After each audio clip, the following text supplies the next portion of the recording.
तुम्हाला गावाची फक्त नाली किंवा रोड कसा आहे हे एवढंच नाही, तर गावातल्या मुली शिकून एवढं आहे, तर मग मुली काय करताय त्याच्याकडेही लक्ष देणं तुमची जिम्मेदारी आहे.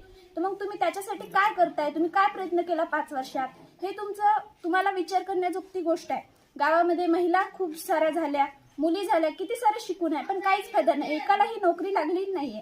मग तुम्ही प्रायव्हेट सेक्टर आणा, सरकारशी बोला, मुलींना जॉब द्या, हे सगळं काम तुमचं आहे, हे तुम्ही केलं पाहिजे अशी विनंती आहे. आणि मेन म्हणजे आजकाल लोकांना हे झालंय की गावामध्ये युवा नेता असू शकतो, पण मुली जे युवा मुली आहे त्यांच्याकडे कुणाचे लक्ष नाही. युवा मुली सुद्धा आता आम्ही शिकत आहोत, आम्हाला राज्यशास्त्र हा विषय असतो, मग आम्ही राज्याचा पूर्ण भारताचा अभ्यास करत असतो. तरी आज मी असं म्हणत नाही की कुणी शिकलेलं नाही तर त्यांना काही फायदा नाही, पण आम्ही जे शिकत आहोत, आम्ही जे रोज त्याचा अभ्यास करत आहोत, त्याच्या हिशोबाने आम्हाला माहिती